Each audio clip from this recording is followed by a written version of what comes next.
नमस्कार प्यारे साथियों, मैं डीवीडी सर आप सभी लोगों का मैथ की दुनिया जीरो में एक बार फिर वेलकम करता हूं। आशा करता हूं कि आप सभी लोग मस्त जबरदस्त और जिंदाबाद होंगे और अपनी पढ़ाई भी अच्छे से कर रहे होंगे। तो प्यारे साथियों, आप सभी लोगों से सामने मैं एक नए चैप्टर के ऊपर बात कर रहा था। इसके पिछले वाले वीडियो लेक्चर में हमने जो है चैप्टर नंबर 2 जो कक्षा 12वीं के चैप्टर नंबर 2 जिसका नाम था त्रिकोणमिति, प्रतिलोम त्रिकोणमिति फलन, इसके ऊपर हमने बात किया था। और इसके पिछले वाले क्लास में हमने क्या किया था कि केवल त्रिकोणमिति में जो है हमने केवल संबंध और फलन और प्रतिलोम फलन के ऊपर डिस्कस किया था। आज की क्लास हमारी बहुत ही इंपॉर्टेंट होने वाली है, बहुत ही खास क्लास होगी, क्योंकि इस क्लास के आधार पे हम प्रश्नावली और उदाहरण के सवाल को लगाना शुरू करेंगे। तो आज की क्लास को पूरा बढ़िया से देखिएगा, ताकि हम जब भी प्रश्नावली के सवाल को लगाना शुरू करें तो यहाँ से चीजें आपको समझ में आती रहे और प्रॉपर तरीके से आप सवाल को अच्छे से लगा सकें। ठीक है साथियों, तो आज का थोड़ा सा मैं जो पहला टॉपिक लेकर आया हूं जिसका नाम है त्रिकोणमिति सारणी। और त्रिकोणमिति सारणी इंग्लिश में कहते हैं ट्राइगोनोमेट्री टेबल। तो ये ट्राइगोनोमेट्रिक टेबल, त्रिकोणमिति सारणी आप सभी लोग जो है पिछले क्लास में पढ़ चुके हैं, कक्षा 10वीं में भी पढ़ चुके हैं, कक्षा 11वीं में भी पढ़ चुके हैं। एक बार मैं इसको समझाता हूं और लिख भी देता हूं कि त्रिकोणमिति टेबल क्या होता है, क्योंकि बिना इसके याद किए हम सवाल को लगा नहीं पाएंगे। इसलिए इसका याद होना बहुत जरूरी है इस वाले चैप्टर को हल करने के लिए। तो त्रिकोणमिति टेबल आपका मैं लिख दे रहा हूं कि कैसे आपका त्रिकोणमिति टेबल क्या है और किसने अंश का मान कैसे निकल कर आता है। त्रिकोणमिति टेबल में आप जो है निकालते हैं किसका किसका मान। एक तो निकालते हैं भाई, आप जो निकालते हैं साइन का मान, निकालते हैं कि साइन का मान कितना होगा, है ना। दूसरा निकालते हैं आप कास का मान, निकालते हैं तो कास का मान कितना होगा। और तीसरा निकालते हैं भाई टैन का, तो टैन का मान कितना होगा। उसके बाद निकालते हैं काट का, तो काट का मान कितना होगा। और पांचवा निकालते हैं आप लोग जो है सेक, इसका मान निकालते हैं। और छठवां निकालते हैं कोसेक। ये 6 त्रिकोणमिति अनुपात होते हैं। इन छहों का हमें जो है त्रिकोणमिति सारणी बनानी है। तो बड़े बढ़िया से हम लोग पहले क्या करें, ले लेते हैं यहाँ पर कि ये हो जाएगा हमारे पास जीरो अंश। जीरो अंश का पहले निकालेंगे भाई, जीरो अंश निकाल लेते हैं। उसके बाद निकालते हैं पाई बाई 3 निकालते हैं। पाई बाई 3 का मतलब जो है हो गया आपका, सॉरी पाई बाई 3 नहीं, पाई बाई 6 होगा। पाई बाई 6 का मतलब हो गया कि 30 अंश का निकालते हैं। अब वहां पर 0 अंश, 30 अंश, 45 अंश, 60 नहीं, बल्कि हमें पाई के पदों में देखना है। पाई का मान तो 180 अंश होता है, ये आप लोग पिछली क्लास में पढ़ चुके हैं कक्षा 11वीं में। तो पाई का मान 180 अंश होता है। अब हमें पाई के पदों में सवाल को लगाने रहेंगे, ठीक है ना। तो 0 अंश हो गया, पाई बाई 6 हो गया। उसके बाद फिर आएगा आपके पास पाई बाई 4 हो जाएगा। फिर आएगा पाई बाई 3 आएगा, पाई बाई 3 आएगा। फिर उसके बाद आएगा पाई बाई 2 आएगा। ये 0 अंश, 30 अंश, 45 अंश, 60 अंश और 90 अंश, इतना हमको मिलना है। अब इसी के अकॉर्डिंग आपको टेबल बनाते हुए चलना है भाई, ठीक है ना। तो टेबल जो है मैं बनाता हूं भाई एक एक करके सभी का। इतना याद रखना पड़ेगा, क्योंकि बिना इसके याद रखे आप सवालों को लगा नहीं पाएंगे। तो कम से कम इतनी चीजें तो आपको याद रखनी ही पड़ेगी। टेबल ध्यान रखिएगा। तो टेबल को मैं ऐसे बना भी दे रहा हूं भाई कि कैसे कैसे टेबल आपका तैयार होगा। वैसे ये चीजें आप लोग कक्षा 11वीं में पढ़ भी दिए हैं, तो मैं इसको एक बार लिख दे रहा हूं ताकि आप लोगों के दिमाग में बातें एकदम बिल्कुल ताजा हो जाए और जब सवाल मिले तो दिमाग तुरंत काम करे कि एक साइन के कितने अंश का मान है, ठीक है ना। चलिए, ये तो मैंने बना दिया एक टेबल। इधर मैंने खींच दिया कि ये वाला हो जाएगा आपका साइन वाला, ऐसे बना दिया। और दूसरा वाला मैं खींच दे रहा हूं भाई कास के लिए, ये दूसरा कास के लिए। तीसरा मैंने कह दिया कि ये हो जाएगा आपका टेन के लिए। चौथा हो जाएगा ये वाला कॉट के लिए। और पांचवा हो जाएगा ये वाला आपका सेक के लिए। छठवां हो जाएगा ये वाला कॉसेक के लिए। इन्हीं का मान निकालना है। और यहाँ पर मैं ले लेता हूँ थीटा, लेता हूँ थीटा का मान। कभी 0 अंश होगा, कभी पाई बाई 6 होगा, कभी पाई बाई 4 होगा, कभी पाई बाई 3 होगा, कभी पाई बाई 2 होगा। इतना लेना है। तो अब इस टेबल को हम लोग याद भी है, आप लोगों को नहीं याद होगा तो यहाँ पर इसको देखकर बढ़िया से नोट कर लीजिएगा, ताकि जो है सवाल लगाने में किसी प्रकार कोई दिक्कत ना हो। ये बहुत इंपॉर्टेंट टॉपिक है, समझ लीजिए। तो भैया साइन 0 अंश का मान, साइन 0 अंश का मान तो सब लोग जानते हैं कि साइन 0 अंश का मान 0 ही होता है, मैं 0 लिख दिया। साइन 30 अंश का मान, साइन पाई बाई 6 का मान होता है 1/2 होता है, चलो भाई 1/2 लिख दिया। इसका मान होता है 1/√2 होता है। और इसका मान होता है √3/2 होता है। और इसका मान 1 होता है ना। इतना हमने लिख दिया। कास 0 अंश का मान निकालेंगे तो कास 0 अंश का मान 1 हो जाएगा। कास पाई बाई 6 का मान निकालेंगे तो ये आएगा √3 बाई 2 हो जाएगा। cos पाई बाई 4 का मान निकालेंगे तो ये आपका होता है 1/√2 और cos पाई बाई 3 का मान निकालते हैं तो आता है 1/2 और इसका मान तो होता है 0। ये आप जानते भी है। tan का निकालेंगे तो tan 0 का मान 0 ही होता है तो 0 मैंने कर दिया यहाँ पर। और इसका मान निकालेंगे तो ये होता है 1/√3 होता है। tan पाई 4 का मान 1 होता है और tan पाई बाई 3 का मान √3 होता है और इसका मान तो इन्फिनिटिव अनंत होता है आपका। और इसी प्रकार इसका निकालेंगे तो ये आपका इन्फिनिटिव होता है, ये √3 होता है और ये 1 होता है और ये 1/√3 होता है और ये 0 होता है। इसका निकालेंगे भाई तो cos 0 का मान निकालेंगे तो sec 0 का मान निकालेंगे 1 हो जाएगा और इसका हो जाएगा 2/√3 हो जाएगा। इसका निकालेंगे तो √2 हो जाएगा और इसका केवल 2 होगा और इसका हो जाएगा इनफाइनाइट। इसका निकालेंगे तो जाएगा इनफाइनाइट, ये 2 हो जाएगा, ये √2 हो जाएगा और ये हो जाएगा 2/√3 और इसका 1 हो जाएगा। तो ये तो सिंपल चीज थी, आप लोग इसको याद भी कर चुके हैं और इसको हमने 2 बार क्लास में पढ़ भी लिया है, ठीक है ना। बहुत इसमें ज्यादा बात नहीं करनी है। तो ये आपका टेबल था जिसको मुझे बताना जरूर है क्योंकि इसका हमें प्रयोग करना है पाई के पदों में। अब इसको याद रखना आपका काम है, बिना इसके याद किए हम सवाल को लगा नहीं पाएंगे, इसलिए इसको याद करना ये बहुत जरूरी चीज है। इसलिए मैंने इसको लिखा है और बताया भी कि हाँ कितने इसका मान होता है, ठीक है। तो मैं इसको मिटाता हूं और बढ़ते हैं अपने अपने अगले टॉपिक की ओर और देखते हैं कि अगला टॉपिक हमारा क्या है, ठीक है साथियों। तो साथियों हमने अभी जो है त्रिकोणमितीय टेबल देख लिया। अब त्रिकोणमितीय टेबल के बाद हमारे पास एक टॉपिक है अंतराल, और ये अंतराल को इसमें बोलते हैं इंटरवल। इंटरवल आपका कक्षा 11वीं का ही टॉपिक है। यहाँ पर थोड़ा इसके बारे में भी समझना जरूरी क्योंकि ये चीज है क्या है, अगर ये भी समझ आएगा तो क्वेश्चन को और हम आसानी से लगा सकते हैं। वैसे अंतराल के प्रकार को समझना बड़ा इंपॉर्टेंट है यहाँ पर कि अंतराल कितने प्रकार के होते हैं। तो बेसिकली मैं बात करूं जब अंतराल की, तो जो अंतराल होते हैं कक्षा 11 में आपने पढ़ा था क्या कि जो अंतराल होते हैं ये 4 प्रकार के होते हैं। अंतराल होते हैं आपके 4 प्रकार के, ध्यान दीजिएगा।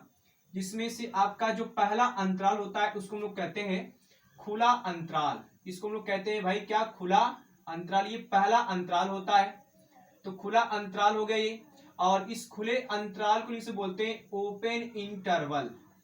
इस खुले अंतराल को हम लोग कहते हैं ओपन इंटरवल। ये आपका पहला अंतराल है, ठीक है ना।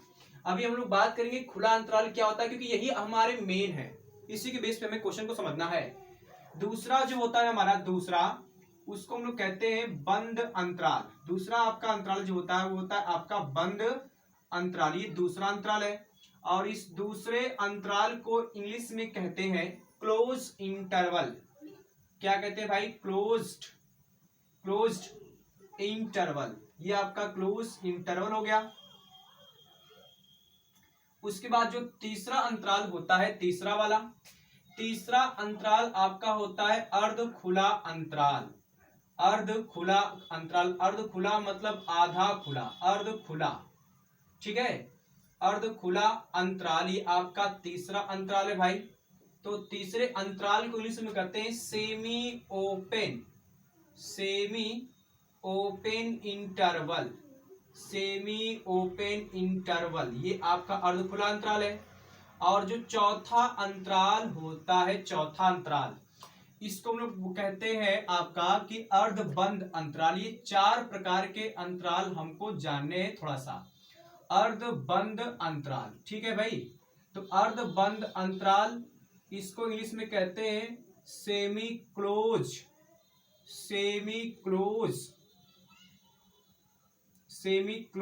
इंटरवल। तो सेमी क्लोज इंटरवल की बात करें, ये हो गया सेमी क्लोज इंटरवल। ये 4 प्रकार के अंतराल हमें पढ़ने, क्योंकि ये थोड़ा सा हमारे क्वेश्चन को हल करने में मदद करेगा, इसलिए 4 प्रकार के अंतराल हमें ध्यान देने की। 4 प्रकार के जो अंतराल है वो है क्या, कैसे इसको पहचानेंगे कि खुला अंतराल है और बंद अंतराल है। तो पहले मैं मोटी मोटी बात करूं, जो खुला अंतराल होता है, खुला अंतराल जैसे मैंने कह दिया कि एक आपके पास लाइन है, एक रेखा है और इस रेखा पर मैंने 2 बिंदु लिया, ए लिया और बी लिया। ध्यान दीजिएगा इस चीज को। खुले अंतराल की बात हुई है तो मैंने इसके लिए क्या किया कि एक रेखा पर 2 बिंदु ए और क्या लिया, बी लिया, ए और बी लिया। तो इसके बीच में जो एक्स मान लो कोई चर है, आपका चर है, उस चर को मैंने कह दिया x है, तो इस चर x का मान जो है a से बड़ा लेंगे लेकिन b से क्या लेंगे, छोटा लेंगे। ये खुले अंतराल की विशेषता होती है। कक्षा 11 में आपने पूरा फुल डिटेल इसके बारे में समझा होगा। खुले अंतराल में क्या कहेंगे कि आपके पास जो पॉइंट होंगे a और b के बीच में जितने सारे मान आएंगे, मतलब a से बड़ा और b से छोटा, a से बड़ा और b से छोटा, ये सारे मान ले सकते हैं, लेकिन a और b नहीं ले सकते। और खुले अंतराल को हम लोग लिखते कैसे हैं, इसको लिखते हैं बेटा यहाँ पर, इसको लिखते हैं छोटे कोष्टक में a कामा b, ऐसे देकर लिखते हैं ताकि ये समझ में आए कि ये आपका जो है खुला अंतराल होता है। खुला अंतराल में जो पॉइंट आपका a और b होता है, इसके बीच में जितने सारे मान आ सकते हैं उन सबको लेना है, लेकिन a और b को नहीं लेना है। जैसे मैं एग्जाम्पल के माध्यम से समझूंगा, अगर एक एग्जाम्पल के माध्यम से मैं आप लोग समझाऊं कि कह दूं भैया मैं कि आपके पास एक कोई खुला अंतराल है, ध्यान दीजिएगा, एक कोई खुला अंतराल है, तो एक खुले अंतराल में जो है, खुले अंतराल में मैंने कह दिया कि ये हो गया आपके पास 2,6 हो गया है ना, ये खुला अंतराल है। तो x का जो मान होगा, x का मान ये 2 और 6 के बीच में लिया जाएगा, ना तो 2 को लेंगे ना तो 6 को लेंगे, है ना। मतलब ऐसे लिया जाएगा, 2 से बड़ा आपका 3 हो जाएगा, 4 हो जाएगा, 5 जाएगा, लेकिन 6 से छोटा लेना है, तो 6 छोटा 5 तो है बस, मतलब 3 4 5 ये ले सकते हैं, इससे बात नहीं करेंगे। मतलब अब इस तरह डायग्राम बनाया जाए रेखा पे, तो 2 बिंदु था आपका, एक था 2, एक था आपका 6, इसके बीच में जो x आएगा वो 2 से बड़ा होगा लेकिन 6 से क्या होगा, छोटा होगा। ये आपका जो है खुला अंतराल की विशेषता होती है। खुले अंतराल को छोटे कोष्टक में लिखते हैं, छोटे क्वेश्चन लिखते हैं, और जो पॉइंट होता है उनके बीच में जो मान आएंगे, इनके बीच में जो मान आएंगे उन्हीं केवल लेना है, जो पॉइंट होते हैं उनको नहीं लेना है ना। तो ये खुला अंतराल विशेषता है, इसको हम लोग जो है छोटे क्वेश्चन के अंदर दर्शाते हैं, ठीक है। अब आते हैं बंद अंतराल पे। तो बंद अंतराल की मैं बात करूं तो एक मैंने रेखा पर फिर से 2 पॉइंट लिया, इसका नाम दिया a और b, 2 पॉइंट लिया a और b। अब इसके बीच में जो चर x होगा, इस चर x का मान जो है a से तो बड़ा होगा ही, लेकिन a के बराबर भी होगा, b से छोटा होगा ही लेकिन b के बराबर भी होगा। ये है, यहां पर चीज थोड़ा अलग है, यहां पर बराबर नहीं था लेकिन यहां पर बराबर भी है। और इस बंद अंतराल को हम लोग लिखते हैं बड़े कोष्टक में, बड़े कोष्टक में आपके पास आ जाएगा a कामा b, ऐसे मिलेगा हमको। जब छोटा कोष्टक दिखाई दे तो खुला अंतराल, और जब बड़ा कोष्टक दिखाई दे तो बंद अंतराल। तो इसका भी एक एग्जांपल समझते हैं। मैंने कह दिया कि एक आपके पास कोई बंद अंतराल है, ठीक है ना, बंद अंतराल भाई, देखिए जहां से ये मैंने कह दिया कि आपके पास हो गया बंद अंतराल। चलो भाई इसी को लेते हैं, बंद अंतराल को लिखते हैं बड़े कोष्टक के अंदर क्या, 2,6। अब इसके बीच में जो x आएगा वो कहां से कहां तक हो सकता है, ये x जो है आपका a से बड़ा होगा और a के बराबर भी होगा। मतलब जो 2 है ये 2 भी लेना है और 2 से बड़ा भी लेना है, b है b से छोटा है और b के बराबर भी है, अर्थात 6 से छोटा भी लेना है और 6 को भी लेना है। तो ध्यान रखिएगा, 2 से बड़ा होगा और 2 के बराबर भी होगा, तो 2 तो आ ही सकता है इसमें, 2 से बड़ा आपका 3 हो जाएगा, 4 हो जाएगा, 5 हो जाएगा, और 6 से छोटा भी लेना है और 6 के बराबर लेना है, तो 6 तक तो जा सकता है ना आपका। इसका भी मैं डायग्राम अगर बनाना चाहूं तो इसके बीच में 2 पॉइंट मैंने 2 लिया और 6 लिया। अब x का जो मान होगा वो 2 से बड़ा या उसके बराबर होगा, परंतु 6 से छोटा या उसके बराबर होगा, इस तरह बनेगा आपका बंद अंतराल। तो खुला अंतराल में छोटा कोष्टक, बंद अंतराल में बड़ा कोष्टक, और इसमें x का मान a से बड़ा b से छोटा लेंगे, इसमें x का मान a से बड़ा भी होगा और उसके बराबर होगा, परंतु b से छोटा या उसके बराबर होगा। 2 बातें यहां पर, बराबर का साइन, यहां बराबर का साइन नहीं है। अब इस पे बात करते हैं भाई अर्ध खुला अंतराल पे। तो अर्ध खुला अंतराल में क्या होगा कि एक तरफ से छोटा कोष्टक, एक तरफ से बड़ा कोष्टक लगेगा। अर्ध खुला तभी ना होगा, आधा खुला। तो कह लिया जाए, इसको मैं जब ऐसे रेखा पे दर्शाऊंगा तो ये मैंने कह दिया आपके पास एक पॉइंट ए और एक मैंने कह दिया एक पॉइंट बी, इसके बीच में जो x का मान निकालेंगे, इन पॉइंटों के बीच में जो x का मान आएगा वो बच्चे आपका a से बड़ा होगा परंतु b से छोटा या उसके बराबर होगा। जिधर बराबर का साइन उधर से बड़ा कोष्टक, जिधर से बराबर साइन उधर से आपका छोटा कोष्टक लग जाएगा। तो इसका मतलब इसको दर्शाएंगे, छोटा कोष्टक इधर से a फिर कामा और बी, फिर बड़ा कोष्टक इधर से ऐसे लगा देंगे, ऐसे ये बन जाएगा आपका अर्ध खुला अंतराल। अर्ध खुला अंतराल में x का मान a से बड़ा होगा लेकिन b से छोटा होगा या उसके बराबर भी होगा। अब इसका भी एग्जांपल मैं समझाता हूं आप लोगों को। जैसे मैंने कह दिया कि इसके एग्जांपल के लिए मैंने कोई बंद अर्ध खुला अंतराल लिया, अर्ध खुला अंतराल, ध्यान देते रहेंगे इसको भी, अर्ध खुला अंतराल। तो अर्ध खुला अंतराल की बात मैं करूं तो वही चीज लेता हूं, यहां पर एक तरफ से छोटा कोष्टक 2 ले लिया, इसी की बात कर रहा हूं, फिर कामा 6 ले लिया, इधर से बड़ा कोष्टक मैंने लगा दिया ऐसे। तो इसके बीच में जो x का मान आएगा, इसके बीच में वो 2 से तो बड़ा होगा, 2 से बड़ा आपका हो जाएगा 3, बराबर नहीं लेना है इसमें, 2 से बड़ा 3, 3 से बड़ा 4, 4 से बड़ा 5, लेकिन b से छोटा और उसके बराबर होगा, मतलब 6 भी हम लोग इसमें ले सकते हैं। अर्थात मैं इसको रेखा पे दर्शाऊं, तो इसको रेखा पे दर्शाऊंगा तो आपके पास यहां पर 2 हो जाएगा, यहां पर 6 हो जाएगा, इसके बीच में x का मान 2 से बड़ा और 6 से छोटा या उसके बराबर हो जाएगा। ये अर्ध खुला अंतराल की विशेषता है ना। और उसके बाद जो है अर्धबंद अंतराल की बात करूंगा, तो अर्धबंद में एक तरफ बड़ा कोष्टक, एक तरफ छोटा कोष्टक। तो भैया मैं इसको दर्शाता हूं यहां पर, इस पे 2 पॉइंट मैंने लिया, 2 पॉइंट बेटा, एक आपका ए लिया, एक आपका बी लिया, एक आपका ए लिया और एक आपका बी लिया। इसके बीच में जो x लिखेंगे वो a से बड़ा या उसके बराबर होगा परंतु b से छोटा होगा। उल्टा एकदम चल रहे हैं, आज जिधर से बराबर होगा उधर से बड़ा कोष्टक, जिधर से बराबर नहीं होगा उधर से छोटा कोष्टक लगेगा। तो इसका मतलब ये है कि इधर से लगेगा बड़ा कोष्टक, आएगा a और फिर कामा b, इधर से लग गया छोटा कोष्टक। इसको हम लोग बोलते हैं अर्धबंद अंतराल। ठीक है, अर्धबंद अंतराल।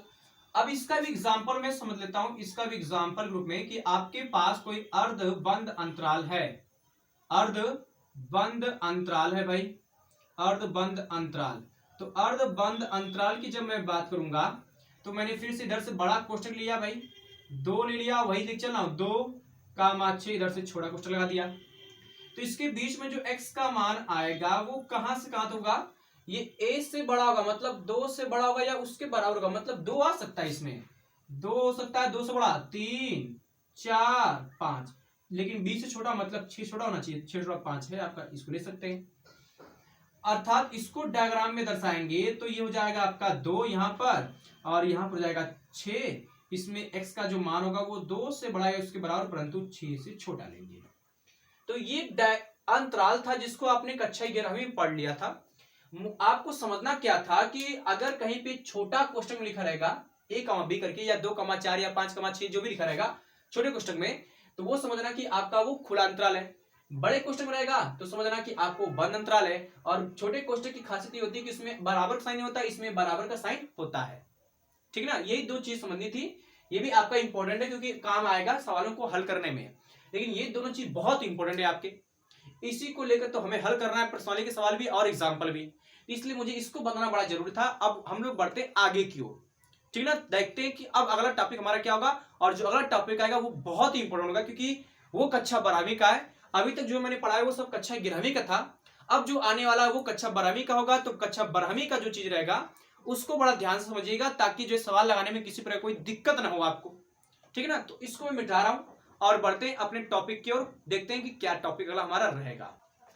तो प्यारे साथियों, हमने जो है अभी जो है त्रिकोणमिति टेबल और उसके साथ साथ हमने अंतराल के बारे में अच्छे से डिस्कस कर लिया है। अब हमारे सामने जो टॉपिक है ये बहुत इंपॉर्टेंट है प्रश्नावली के सवाल को लगाने के लिए और उसके उदाहरण को भी लगाने के लिए, बहुत इंपॉर्टेंट समझ लीजिए। इसको समझना कैसे है और कैसे याद करना है इस पे जरा ध्यान देना। यहां पर मैंने लिखा है क्या कि प्रतिलोम त्रिकोणमिति फलनों के प्रांत तथा परिसर, प्रांत भी आप लोग जानते हैं, परिसर भी जानते हैं, इसलिए मैंने पहले क्लास में जो है इस चैप्टर के पहले क्लास में कहा कि प्रांत को समझ लीजिए और परिसर को समझ लीजिए। यहां पर प्रांत और परिसर भी आ गया है। तो त्रिकोणमिति फलनों का प्रांत और परिसर की बात करनी, ये त्रिकोणमिति फलन है जो साइन इनवर्स एक्स है, कॉस इनवर्स एक्स है, टेन इनवर्स एक्स है, कॉट इनवर्स एक्स है और सेक इनवर्स एक्स है और कोसेक इनवर्स एक्स है। इस सारे के सारे आपके प्रतिलोम त्रिकोणमिति फलन है और इसका ये प्रांत हो गया, ये परिसर हो गया। परिसर को मुख्य मान भी यहां पर कहा गया है, मुख्य मान से मैं बात कर दूं कि मुख्य मान की अगर हम बात करेंगे तो मुख्य मान एक्चुअली में कैसे निकाला जाएगा, क्योंकि प्रश्नावली 2.1 आपका इसी से संबंधित है मुख्य मान। और मुख्य मान को हम लोग कहते हैं भाई क्या, मुख्य मान को कहते हैं मेन वैल्यू या प्रिंसिपल वैल्यू भी कहते हैं, प्रिंसिपल वैल्यू भी कहते हैं इसमें, ठीक है ना, मेन वैल्यू या प्रिंसिपल वैल्यू। तो अगर मैं ये बात करूं कि जिससे मैंने कह दिया कि साइन आपका जो है साइन थीटा बराबर में 0 लिखा है, तो अगर साइन थीटा बराबर में 0 लिखा है तो इसका मतलब ये है कि साइन थीटा बराबर में लिख सकता हूं क्या, साइन 0 अंश, साइन से साइन कट जाएगा, थीटा का मान आपके पास 0 अंश आ जाएगा, है ना। और इसके बाद ही मैंने ये भी कह दिया कि साइन थीटा बराबर में जो लिखा है 0, इस लिखता हूं साइन पाई, क्योंकि साइन पाई मतलब साइन 180 अंश, और साइन 180 अंश का मान भी तो 0 होता है। तो इस तरह से आपका जो है थीटा बराबर में पाई भी आ गया। यहाँ पर थीटा के मान 2 आ रहे हैं, एक 0 अंश आ रहा है, एक पाई आ रहा है। उसी प्रकार थीटा के मान जो है 2 पाई भी आ सकता है, 3 पाई भी आ सकता है, 4 पाई भी आ सकता है, 5 पाई, ऐसे डायरेक्ट बहुत सारे मान आ सकते हैं थीटा के। तो भैया इन सभी मानों में से, मान तो बहुत सारे हैं, इन सभी मानों में से कौन से मान को मुख्य मान कहा जाएगा, ये दिक्कत है, और इसलिए यहां पर मुख्य मान लिखा गया है। तो त्रिकोणमितीय फलन के बहुत सारे मान निकल कर आते हैं, मान निकल कर आते हैं, मूल निकल कर आते हैं। जैसे मैंने यहां पर देख लिया भाई कि थीटा का मान जो है 0 भी आया, पाई भी आया, 2 पाई, बहुत सारे मान आ सकते हैं इस तरह से। तो इन सभी मानों में से कौन से ऐसे मान को हम लोग कहेंगे कि ये मुख्य मान है, तो मुख्य मान उन्हीं मानों कहेंगे जो इस क्राइटेरिया को फॉलो करेगा, त्रिकोणमितीय फलन के, प्रतिलोम त्रिकोणमितीय फलन के, जो इस क्राइटेरिया को फॉलो करेगा, मतलब इनके बीच में जो मान आएगा उन्हीं मान को हम लोग कहेंगे साइन इनवर्स का मुख्य मान। तो साइन इनवर्स का मुख्य मान किनके बीच में है, -π/2 से π/2 के बीच में होना चाहिए, जो आपका क्लोज इंटरवल है, बड़े कोष्टक में आपका। और बड़ा कोष्टक मैंने बताया था कि ये किसको दर्शाता है, बंद अंतराल को दर्शाता है। बंद अंतराल में आपका -π/2 और π/2 ये दोनों तो आएगा ही, इसके बीच में जो भी आएगा उसको भी हम लोग ले सकते हैं। तो जो है इस क्राइटेरिया को फॉलो करेगा वही साइन इनवर्स का जो है मुख्य मान बनेगा। बहुत सारे मान ऐसे मिलेंगे हमको, लेकिन सभी मान को मुख्य मान नहीं कहेंगे। कुछ ही मान आएंगे जो इस क्राइटेरिया को फॉलो करेंगे, मतलब इनके बीच में जो मान आएंगे उन्हीं मानों को हम कहेंगे साइन इनवर्स का मुख्य मान, है ना। इसलिए ये जो परिसर आपका मुख्य मान है वो उसको याद करना बहुत जरूरी है, क्योंकि बिना इसको याद के सवाल लग ही नहीं पाएगा भाई, याद ही नहीं हो पाएगा कि मुख्य मान हमारा क्या इसके बीच में आ रहा है कि नहीं आ रहा है। मान तो बहुत सारे मिलेंगे, तो बहुत सारे मान जब मिलेंगे तो उन मानों को हम लोग मुख्य मान कहेंगे कि नहीं कहेंगे, इसका पता करने के लिए हम इसको चेक करेंगे कि इनके बीच में कहीं आ रहा है कि नहीं आ रहा है, परिसर के बीच में या मुख्य मान के बीच में। तो जब इनके बीच में आएगा तो उन्हीं वही जो आपका मुख्य मान बनेगा। ये साइन इनवर्स है, साइन इनवर्स का मुख्य मान इनके बीच होना चाहिए। कॉस इनवर्स का मुख्य मान इनके बीच होना चाहिए, 0 से पाई के बीच में, ये आपका बंद अंतराल है। tan इनवर्स का मुख्य मान ओपन इंटरवल -π/2 से π/2 बीच होना चाहिए। कॉट इनवर्स का मुख्य मान ओपन इंटरवल 0 से पाई के बीच होना चाहिए। सेक इनवर्स का मुख्य मान इनके बीच होना चाहिए, लेकिन इसमें π/2 के अलावा जो मान आएंगे उसको लेंगे, π/2 नहीं लेंगे।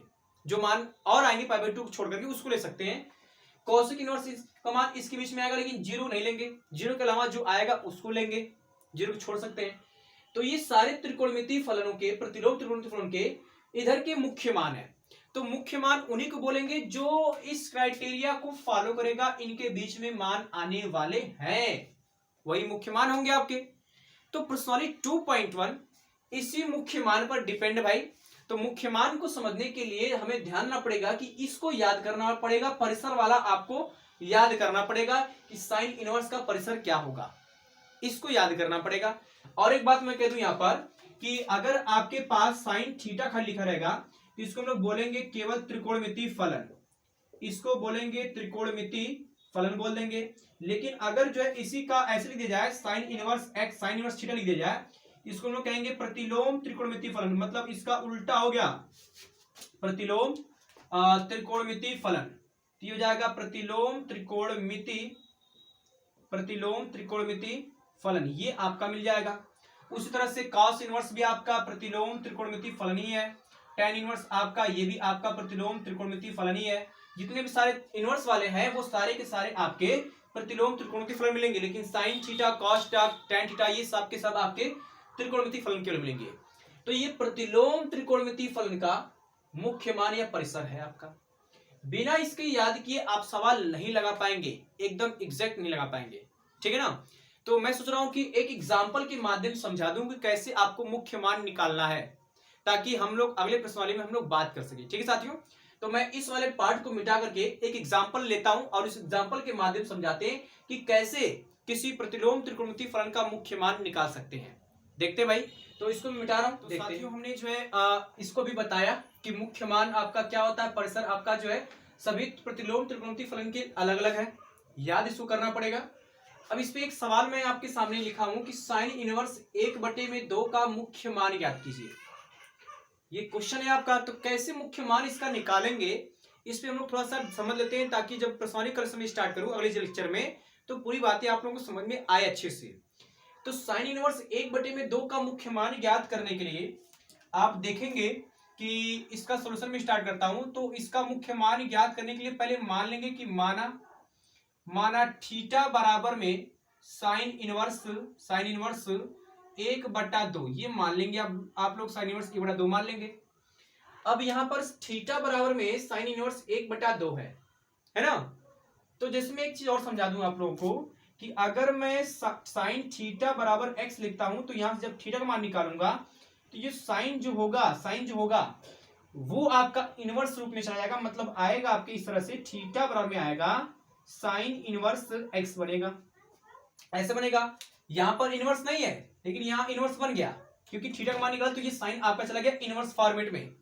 उसी प्रकार पहले से यहां पर इनवर्स फॉर्मेट में दिया है, तो जब मैं 1/2 का मान निकालूंगा तो साइन इनवर्स आ जाएगा आपका साइन के रूप में, ये बन सकता है उल्टा इसका।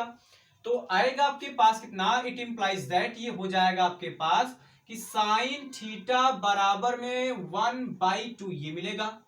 अब साइन के कितने अंश का मान 1/2 होता है, त्रिकोणमितीय टेबल याद रखिए।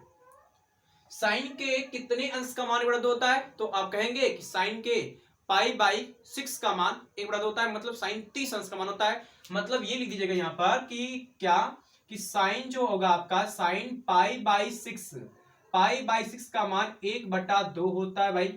तो जरा देखिए ध्यान से, जो π/6 है, π/6, ये π/6 क्या साइन के इस परिसर में आ रहा है क्या? बिल्कुल आ रहा है, क्योंकि 90 से बड़ा, 90 से बड़ा और प्लस 90 से छोटा, तो -90 से बड़ा और प्लस 90 से छोटा मतलब π/2 है ना, -90 और π/2 ये प्लस 90, तो -90 और प्लस 90 से बीच में तो आपका π/6 आ जाएगा, साइन 30 आ जाएगा।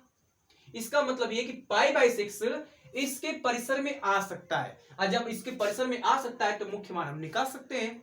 यही चेक करना रहता है आपको कि कैसे मुख्य मान निकाला जाए, क्योंकि मान तो बहुत सारे मिलेंगे हमको त्रिकोणमिति के, तो उन सभी मानों में से मुख्य मान कौन बनेगा जो इस क्राइटेरिया को फॉलो करते चलेगा। ठीक है, तो अब ये 1/2 के जगह हम जो है साइन π/6 यहां रखेंगे।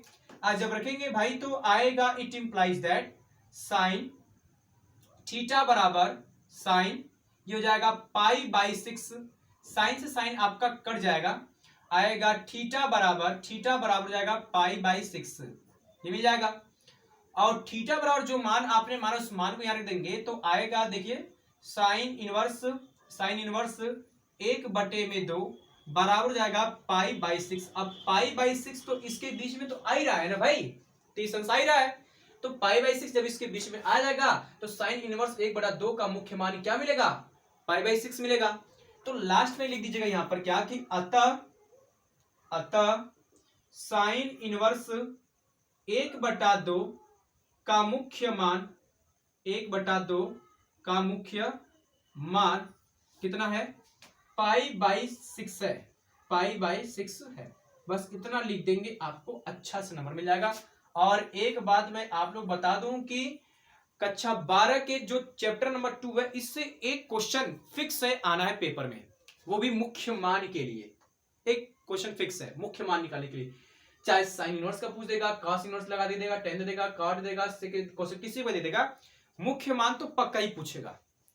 ठीक है ना, तो ऐसे ही लगाना है आपको है साइन इनवर्स, जितने भी सवाल मिलेंगे मुख्य मान निकालने के लिए। लेकिन इस वाली चीज को आपको हर हाल में याद करना है, नहीं याद होगा तो सवाल लग नहीं पाएंगे, बिना याद किए लगाना नहीं है। इसलिए जब भी आप सवाल लगाने बैठे तो एक पेज पे इसको लिख ले, कहीं पर भी लिख ले, ताकि दिमाग में बातें रहे कि साइन इनवर्स का परिसर ये होता है, कॉस इनवर्स का परिसर ये होता है, tan इनवर्स का परिसर ये होता है, cot इनवर्स का परिसर ये होता है, sec का ये होता है, cosec का ये होता है, सबका लिख लीजिएगा। लिखने के बाद जब सवाल लगाने बैठे तो चेक करते चलिएगा कि कौन सा मान किसके बीच में आ रहा है कि नहीं आ रहा है। आएगा तभी मुख्य मान होगा, नहीं आएगा तो मुख्य मान नहीं मिलेगा। तो इस तरह से बहुत सारे सवाल आपको मिलेंगे। तो उन सवालों को हम लोग अगले लेक्चर में देखा जाएगा, क्योंकि काफी वीडियो लंबा चुका है, इसलिए जो है हम अगले वीडियो को बनाएंगे तो उदाहरण देखेंगे और प्रश्नावली 2.1 को भी देखेंगे। ठीक है प्यारे बच्चों, तो मिलते हैं अगले वीडियो में। तब तक के लिए आप सभी लोग हमारे चैनल को सब्सक्राइब, शेयर, लाइक और कमेंट वगैरह जरूर करिए और अपना सहयोग हमारे ऊपर बनाए रखिए, सपोर्ट करिए थोड़ा सा में, और ताकि हम लोग जो है अपना 1K सब्सक्राइबर जल्द से जल्द कंप्लीट करें और आप लोगों के लिए बढ़िया से बढ़िया कंटेंट प्रोवाइड करा सके। Thank you for the watching this video and जय हिंद।